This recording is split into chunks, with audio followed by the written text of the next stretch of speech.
And the new Jack de la Magdalena est le nouveau champion de la catégorie welter à l'UFC. Il vient de battre Belal Mohamed par décision unanime. Alors, bravo aux deux combattants, hein, mais je ne veux plus jamais entendre que Belal Mohamed est un combattant ennuyeux. Ça fait 2 combats de suite qui nous donnent des guerres mondiales. Contre Edwards, c'était ça. Et là, contre Jack de la Magdalena, pareil.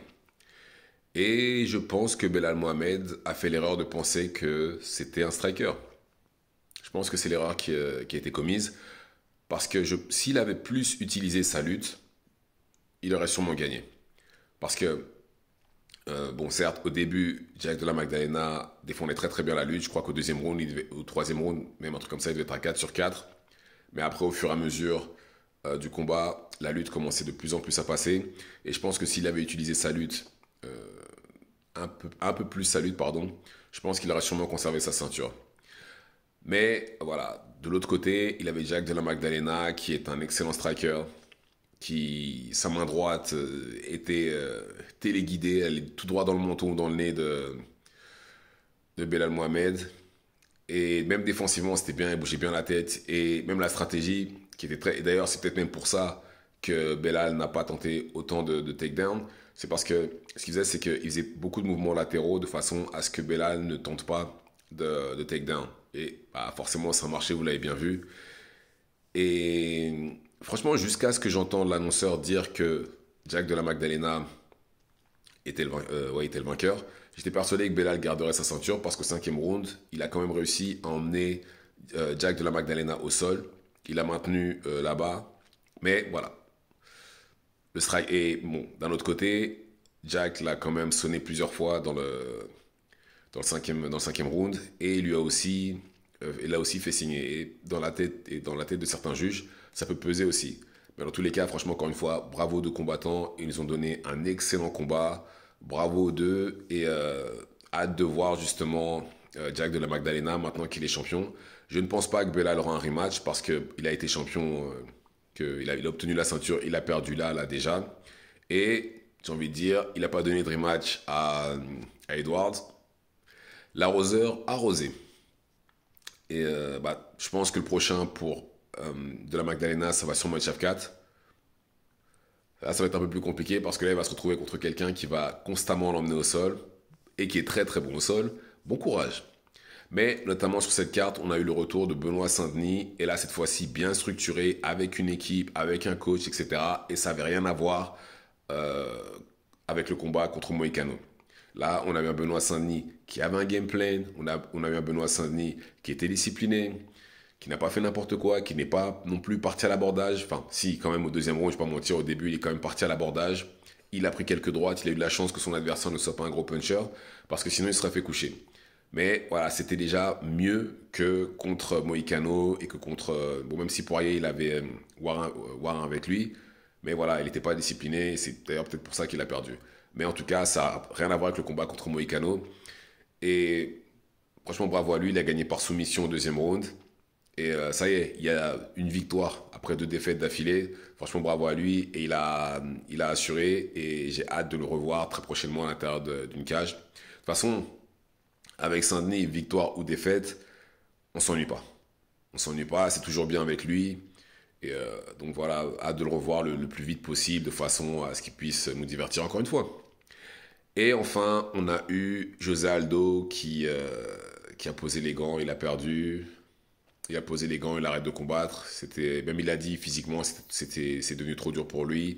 On parle quand même de quelqu'un qui doit avoir 38, 39 ans, un truc comme ça, qui combat depuis énormément d'années, qui a été champion 2 fois, qui est déjà dans le Hall of Fame, qui très clairement a terminé les jeux. Et là, vu le niveau qu'il a, c'est plus Aldo Prime. Je ne pense pas que ce soit possible pour lui de redevenir champion. Je pense pas.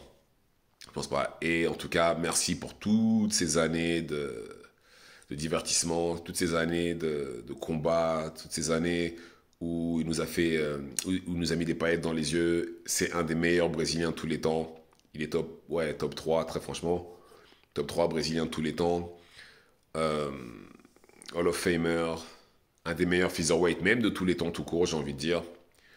Et franchement, bravo à lui. Et il n'a plus rien à prouver. Autant qu'il parte à la retraite, qu'il profite de son argent, de sa santé, de ses enfants, de sa famille, tout ça. Et, il n'a plus besoin de revenir. Je pense pas que les combattants comme lui, je pense même qu'il a même pas dû revenir tout court. Il a dû rester à la retraite. Et j'espère qu'il n'est pas revenu parce qu'il n'avait plus d'argent. J'espère qu'il est revenu clairement pour le cœur. Et pas parce que, comme vous le savez très bien, hein, la plupart des combattants, quand ils reviennent comme ça, c'est qu'il n'y a plus d'argent dans le compte. Ils ont tout vidé, donc ils sont obligés de revenir pour enflouer les caisses. Et malheureusement, c'est au détriment de leur santé pour la plupart d'entre eux. J'espère que c'était vraiment pas son cas et que c'était vraiment vraiment par amour du sport. Mais bon, même pour ça, voilà quoi. Mais dans tous les cas, il part à la retraite et tant mieux.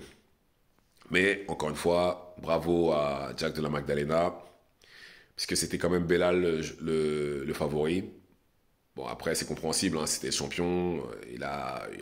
On a aussi vu une évolution entre son combat, enfin, une évolution depuis qu'il a été amené à s'entraîner avec les Dagestanais. Rien à dire, là, on a vu. Mais voilà, il est tombé contre. Je pense qu'il y a une erreur de gameplay, mais aussi un ego surdimensionné, parce que dans sa tête, il pense qu'il boxe comme Canelo. C'est ce qu'il arrête pas de répéter, c'est ce qu'il arrêtait pas de répéter depuis le combat contre Leon Edwards.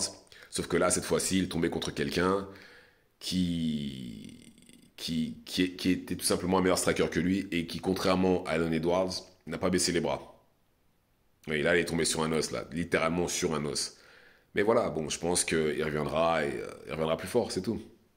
Mais d'un autre côté, ce qui est bien, c'est que ça ouvre la porte à quelqu'un comme Islam qui, lui, a dit qu'il était prêt à monter qu'il voulait monter pour prendre une ceinture en welter.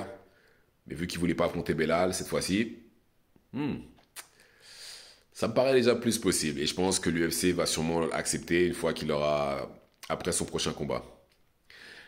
Et en ce qui concerne Benoît Saint-Denis, encore une fois, bravo à lui. Et très franchement, rien à dire, c'était largement mieux, largement mieux.